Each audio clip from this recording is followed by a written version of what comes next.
after evening watch in Nation at 9, with less than 48 hours to go before the International Court of Justice decides on the future of Kulbhushan Jadhav.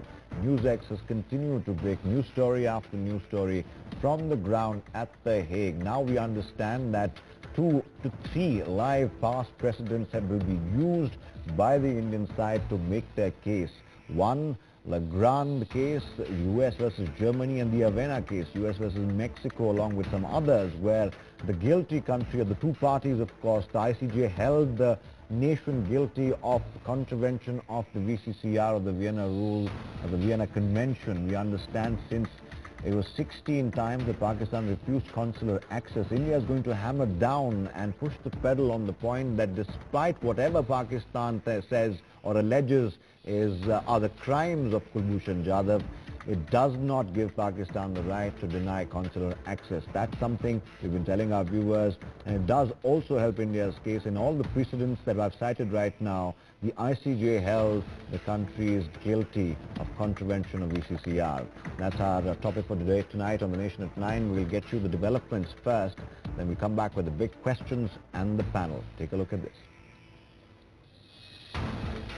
Not only the one case, as you mentioned, it's going to be at least 3 different cases, and I was speaking to the officials of the Registrar of the International Court of Justice and some of the staff members of the President of the Court, and what they told me off record, obviously they are not ready to comment until the case is completely heard and the verdict is out. The 3 cases of 1998, one is of Paraguay versus USA, that's also known as the Briard case. This is of April 1998, and the second case is of Germany versus USA. As you rightly pointed out, this is also known as the Legrand case of March 1999, and the third one is of 2003, of January 2003, Mexico versus USA, known as the Avena and others case. Now, going by the history of all 3 cases, the Indian government's position is much more stronger as compared to the Pakistan government's position for the Monday hearing. These are the 3 cases which are going to set platform for the precedents for the Monday hearing, and these are the 3 exact cases which ICJ has heard in recent past as far as the Vienna Convention violations and the death penalty cases are concerned. All right, big questions tonight on The Nation at 9. The first one is fairly obvious. Do precedents in such cases give India an upper hand as far as Kulbhushan Jadhav case is concerned? Question number 2 right now on your screens on The Nation at 9. Will Pakistan still risk losing face just to spite India? Remember, there's always danger of that because of the testy relationship the two countries enjoy. Question number 3 tonight on The Nation at 9. Should Jadhav's safety trump all other considerations? And to me, this is the most important question tonight. And our last question on The Nation at 9, can India drive home the obvious advantage that we seem to have currently in the case? Joining us tonight will be Pinaksh Chakrabarti. He's a diplomat, as well as Brahma Chalani will be joining us, strategic affairs expert. Arsalan Bhatti joins us from Pakistan. He's a senior journalist in that country. And Geeta Luthra, senior lawyer, completes the panel. Thank you all for being with us. Brahma Chalani, if you can hear me right now, let me just quickly go through what we know as of now. It's fairly common by now, fairly common knowledge that there are precedents in similar cases. You could always quote the Avena case, US versus Mexico, and the Legrand case, US versus Germany. Now, in both these cases, the ICJ held the other country guilty of contravention because they denied consular access. Can Brahmachalani hear me right now? All right, he's not passed through right now, so let me just direct my question to Geeta Luthra first. Geeta Luthra, if you can hear me, in all these precedents that I've cited right now, it was made very clear to countries by the ICJ in the past that despite the magnitude of so-called crimes in this particular case, no country has the right to refuse consular access. Exactly what Pakistan has done, exactly what India has based our appeal on. We're not talking about bilaterals, we're not talking about anything else but the denial of consular access. Does that put India on firmer footing than Pakistan in the case? Geeta Luthra.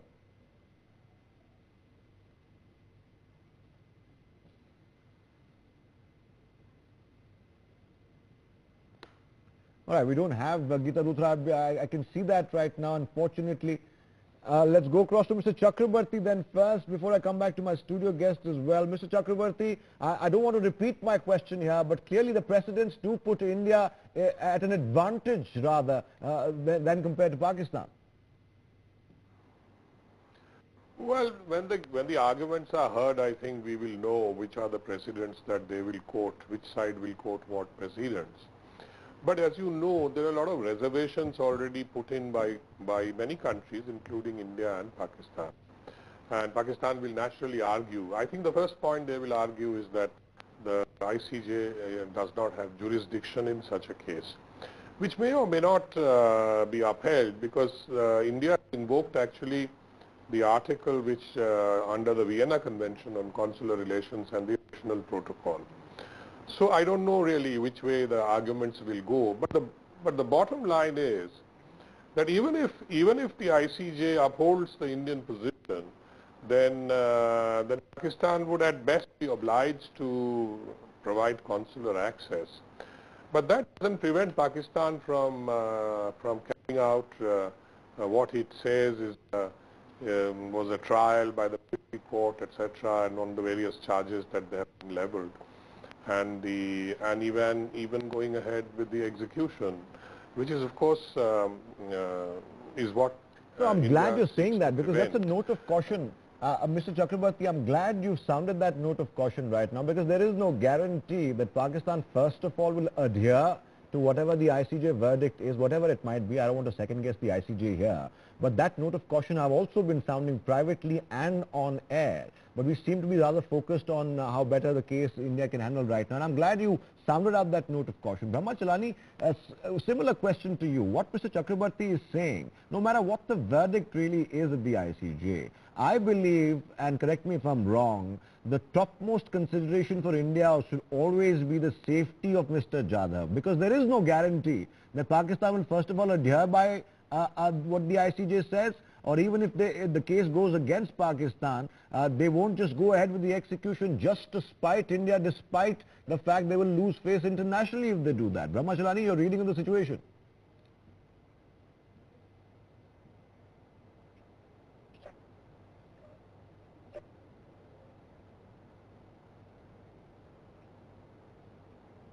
You're right. India doesn't know whether Mr. Yadav is alive or dead. There's no guarantee that he is alive. What the ICJ case would do is to get an assurance from Pakistan whether Mr. Yadav is alive, whether it is going to be granted consular access to him. As far as Pakistan is concerned, it's going to question the jurisdiction of the ICJ. There's no doubt about that. But on Monday, the ICJ will be examining only an issue, whether it should issue any provisional measures in the interim. So the narrow issue of provisional measures will not be faced by Pakistan questioning jurisdiction of the ICJ. The bigger issue is that Pakistan is a rogue state, and whatever decision the ICJ might make, Pakistan may not. Yes. And the ICJ has enforcement mechanism. Okay, Brahmachalani, there seems to be slight issue with your audio. I'll try and rectify that if I can while sitting here in the studio. Let me also go across to General K.K. Sinha joining us right now. General Retired K.K. Sinha, first off, the note of caution that Mr. Chakrabarti sounded. And of course, I added to it that there is no guarantee.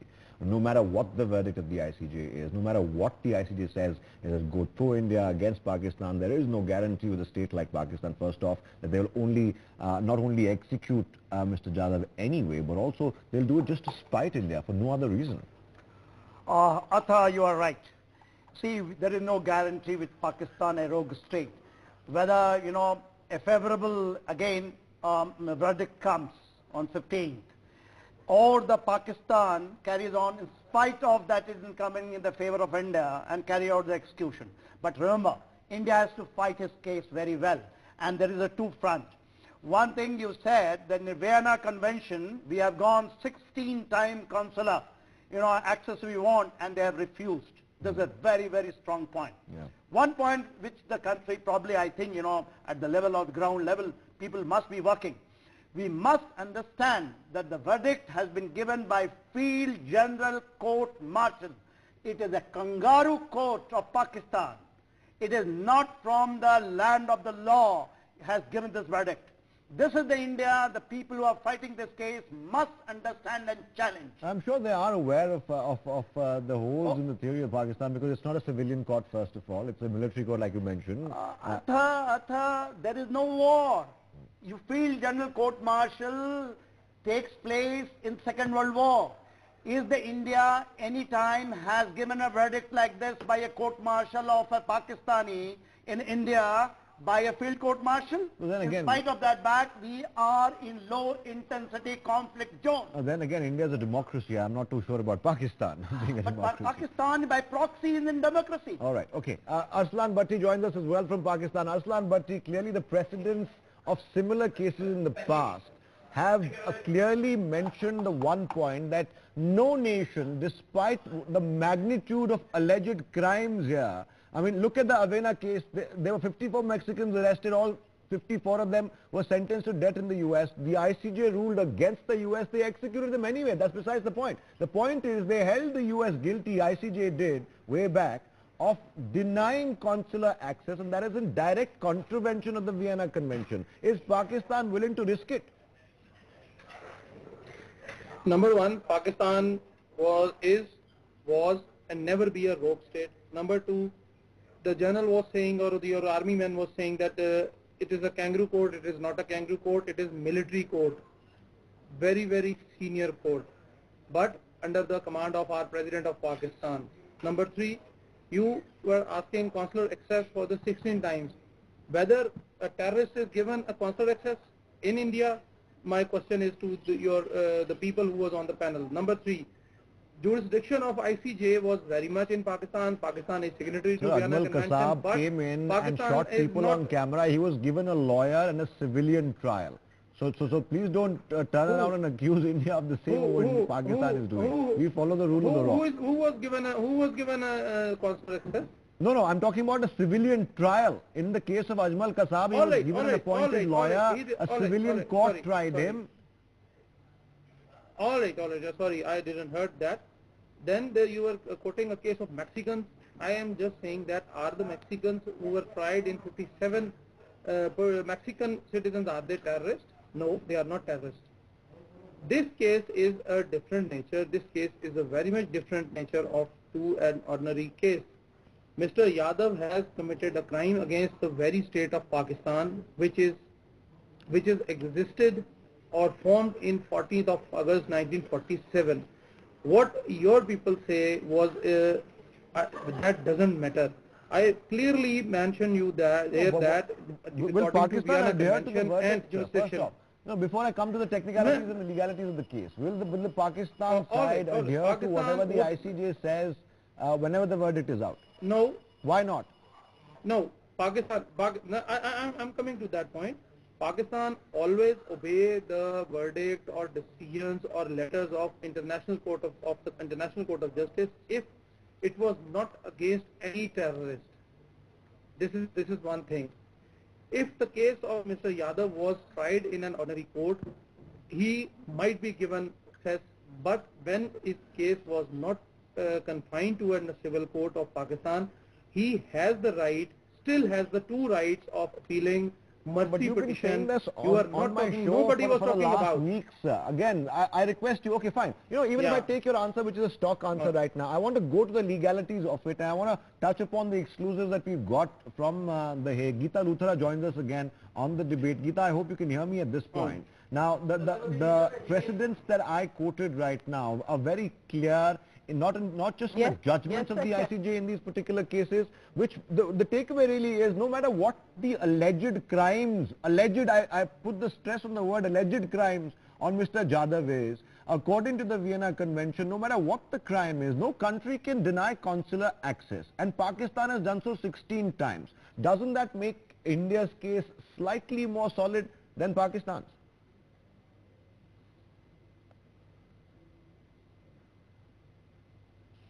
I think so. I think there's going to be a lot of world pressure if the ICJ rules in favor of India.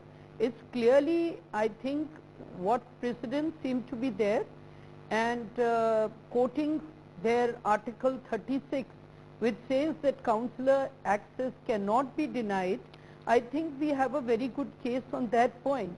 Now, with regard to the balance of it with regard to execution, because just getting access is not going to be enough for India. We want to see that he can be saved, and that this trial or this allegation of espionage also goes away. So this is just a first step which we may succeed, but we also need to go further than that. No, clearly we do, and I just want to stick to this particular issue here. Given the fact, given the fact that the precedents might perhaps be in India's favor, there is still no guarantee that Pakistan will adhere to whatever the ICJ is, assuming that it goes for India and anti-Pakistan. The fact still is Pakistan is refusing to admit that this is a case that comes under the ICJ jurisdiction. In fact, we ran a story yesterday in which we told our viewers that on the 29th of last month, Pakistan revised its commitment to the ICJ, carefully keeping out securities, matters related to national security out of the jurisdiction of the ICJ. So they've somehow sort of legally gerrymandered it, the pitch, according to their own convenience. Is that going to harm India's case somehow, legally?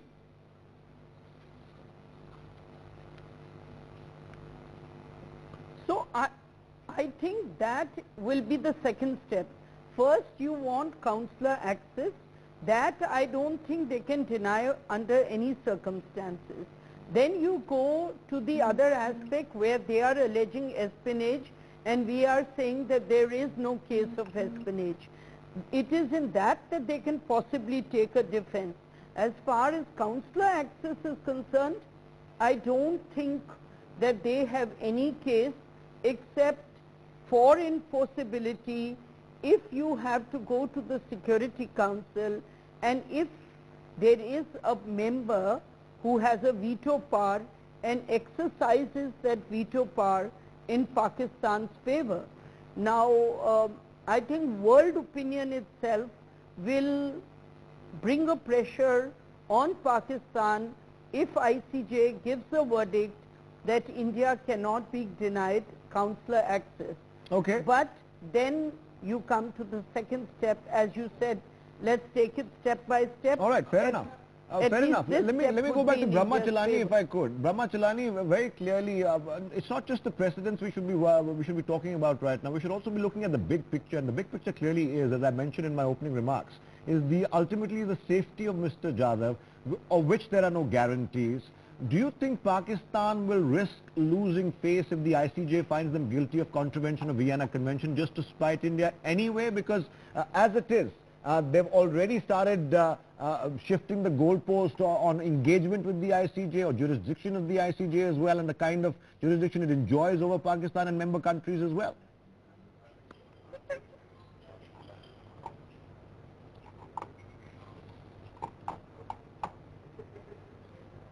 Well, I don't know whether you can hear me. I can, go ahead. Can you hear me okay now? Yes, please go ahead. Can you hear me okay? Yes, please go ahead, Brahma.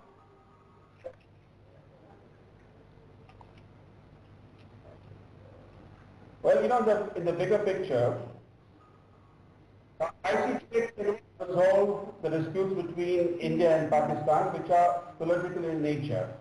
But as far as Mr. Yadav is concerned, at the moment, we do not know whether he is alive, and ICJ route, you'll be able to establish whether Pakistan is willing to admit that he is alive, and if so, whether the ICJ will provide any kind of interim relief against his execution. That will be an important diplomatic victory for India. Ultimately, this case is not going to fundamentally resolve anything between India and Pakistan. India will have to deal with Pakistan politically, militarily, and diplomatically. But the ICJ is an important tool to spotlight Pakistan's British conduct. All right. Jalsana, would like to add something to that, given the fact that we have sounded off a note of caution on what Pakistan might or might not do. But just having precedents on our side is not going to guarantee Jadhav's safety, is it? You are correct. You are dealing with a rogue state. In spite of that a favorable verdict by ICJ, if the Pakistan chooses to execute Yadav, what you can do? You can't do much. But you take it, this is my gut feeling, that if the verdict comes and we fight the thing properly, probably the verdict is going to come in our favor. And Pakistan will be under tremendous pressure not to carry out the execution. I think the best way we can do it as on today. Mind you, we had three options. Three options was there. We would have referred to their president of Pakistan, one option. Second option was there to go to the civil court of Pakistan and plead it. And third option was to go to ICJ, which we have gone. Why we have gone? I am very sure the people who are working on the ground and the people who are decision makers, they have given a thought on it. Because the chances of getting a positive verdict, everyone is sounding very cautious. Because the national, when we are hearing at national level, but I am very, very optimistic. And I have dealt a little bit in an international scenario as a team leader in Liberia when we were dealing with a John Teller, who was one of the terrorist leader in this area in Africa. So I have got a little bit handling at that level, and I mind you, ICJ, the people are absolutely fair. They will certainly go if we fight our case properly. All right, we do have the best legal minds representing us. That, of course, has been taken care of the government there. Mr. Chakrabarty is back with us. Mr. Chakrabarty, talking on the policy level, and I think we should look at hard truths very, very fearlessly, and we shouldn't really be chest thumping already, because there's a long way to go. This is just the beginning of the legal fight. This is going to be a protracted legal battle, because the other side, of course, is also well prepared. It's known for its cunningness as well. Do you believe that this is just the first step, and it could go either way, even though we are on firmer footing? Pakistan is, of course, known to look for loopholes and exploit them. And I think we've lost Mr. Chakrabarty as we speak as well. Unfortunately, technology is not on my side tonight. But we will start wrapping this up. I'll start with closing comments, if I could. Geeta Luthra, what is the outlook? Harish Salve is representing the Indian side. He, of course, has had a very intense briefing with the registrar, after which the letter was shot off to the Prime Minister of Pakistan. And with Mr. Salve at the helm, we can rest assured that all legal angles are being looked into, all possible loopholes, all possible precedents, and India and the Indian side will be represented fully and admirably.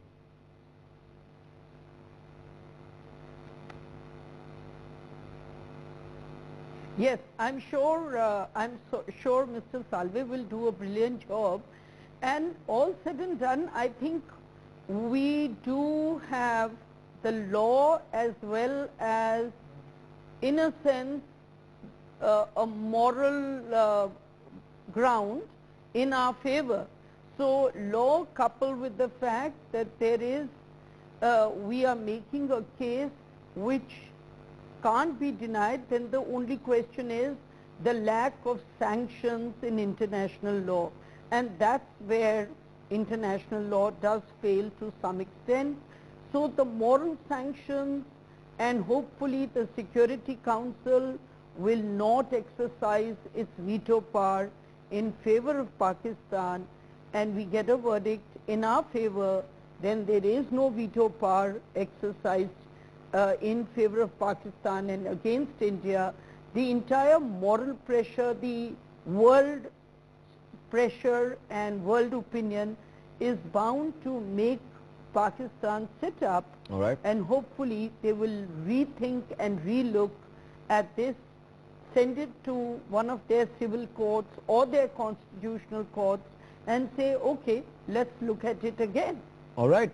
Let me give you a hypothetical, Arslan Bhatti, because I'm going to start wrapping this up. I hope that the entire... Yes. Now, I just want to give a hypothetical to Arslan Bhatti. Mr. Bhatti, in case, this is a hypothetical right now. Like I said, I don't want to second guess the ICJ. And can you hear me, Mr. Bhatti? There seem to be a lot of technical issues today.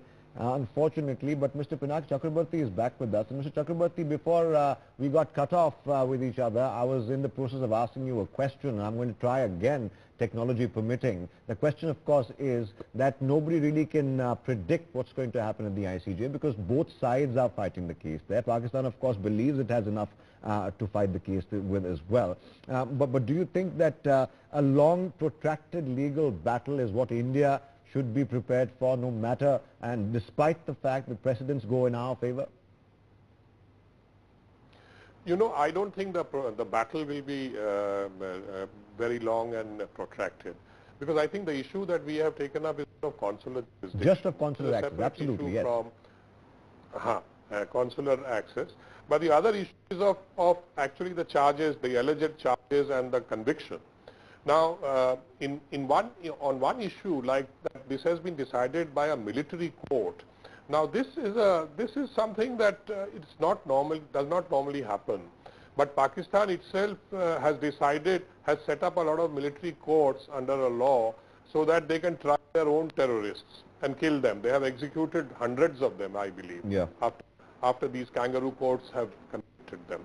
Now, if that is the background, then I think this court's decision will also have to be questioned as to whether this court is the proper forum for this kind of a case. But currently India is not harping on that. Currently India has restricted itself to consular access. That is a later thing. That's a later thing. That is a later thing, and another issue will be that even if whatever the verdict, there is always an issue with these permanent court of justice, permanent court of arbitration, international court of justice, as to who will implement. Now the implementation mechanism is that it goes to the Security Council. And Security Council, you know, Pakistan's friend China, how it has been blocking the designation of Azhar Masood as a terrorist, for example. Then it has been blocking India's entry into the NSG. So I'm sure China might again think, look, Pakistan is too valuable a client state, so we'll have to protect its interests so that it can do what it wants under China's patronage. And that is the other aspect. China itself. We got indications of that today. China, already, as you know, because the Chinese Premier is meeting Nawaz Sharif today. Where the verdict went against China. Yes, Nawaz Sharif is meeting the Chinese Premier as we speak. No. I wanted to say that China's record is there for the world to see. The verdict to the permanent. All right, we seem to have lost Mr. Chakrabarty. I'll give the last word to General Sinha here, and then we'll wrap this up rather quickly. General Sinha, what are we hoping for come Monday? Arthur, we have to cross our finger. I think so that we are doing quite well, and I see, because ICJ have got my all positive thinking that we will get a victory there. The second point, the Pakistan agreeing or not, there the challenges are there with our own diplomats and our leadership. Now, mind you, Shanghai Cooperations, where the Prime Minister, Nawaz Sharif, Chinese Premier, we are all meeting, very Kazakhstan on 7th, 8th of June. That is the time, probably, I think we have to work a lot to see that in that front also we get a victory. All right, on that note, we'll end this debate. I thank you, General Sinha, for joining us, Brahma Chalani, Mr. Chakrabarty and Geeta Luthra for joining us. Remember, NewsX will be getting you up to date with reports coming in live from The Hague, and we will start our 24/7 coverage of the hearings from Monday morning. That's all we have for debate number 1 tonight. After I take this short break,